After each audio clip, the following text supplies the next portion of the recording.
The Trump administration making major headway on the trade front, announcing a deal with Mexico and working to reach a similar agreement with Canada by tomorrow's deadline. Dryden Pence is the chief investment officer at Pence Wealth Management and Pence Capital Management, and he joins us now. Dryden, good morning. Good morning, Lauren. Happy to be here. We're happy to have you. So the clock is ticking. The deadline's tomorrow. Do we get there with Canada?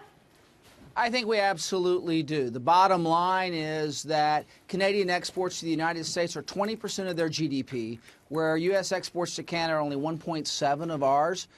They need us a heck of a lot more than we need them, and they know that, so they're going to come to the table, and I think they're going to make a deal. Yeah, you know, the President Trump has basically threatened them, hey, you know, give us what we want, essentially, or we're going to slap your cars with a 25% tariff. Would that decimate their auto industry? How desperate is Canada right now, in your view?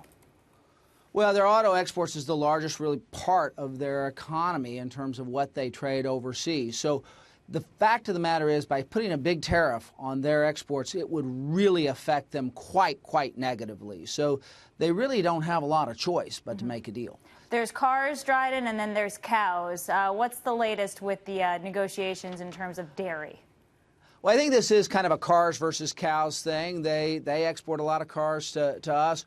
We should be able to export a lot of dairy to them, and I think we have some competitive advantage there, and they have very high tariffs. So it's about like getting a fair trade deal. About 300% in some instances. In this deal, Dryden, that we just reached with Mexico, there are no tariffs on agricultural products. Well, the United States is probably the most efficient agricultural producer in the world. We have a competitive advantage there. Our farmers do a great job, and we need to be able to take advantage of that without undue tariffs against what we do quite well here in this country. And so we cannot give up our competitive advantage, and we need to open those things. So we have. It's about having fair trade, and that's what all these agreements are about. Mexico's on the bus. Canada needs to get there too. What about China? Are they getting on the bus? Well, I think once this situation is finished, I think that we're able to turn our attentions to China. And again, they have the same issue. You know, we're about 4.5% of their GDP. If we don't buy things from China, it really affects them a lot. We put tariffs on them. Again, kind of in that trade war, we have a bazooka, they have a pea shooter. I like our odds.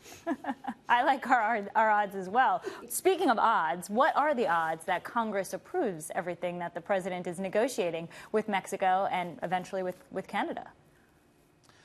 I think they will. The bottom line is jobs for the American worker. If you take a look at what happened to, NAFTA came in what, 1993, 94. Since that time, Detroit lost a tremendous amount of jobs. They went from 745,000 down to 670,000 today. They want those jobs back. Those people are voters in the United States, and it's important that Congress recognize that as we're doing things to help the American worker, we're doing things to help the American economy, and that moves our country forward. I think they'll get on board. But the other thing that's changed, Dryden, since '94 is the fact that robots, technology, artificial intelligence, all this is taking those jobs as well. Well, the American companies are the most innovative in the world.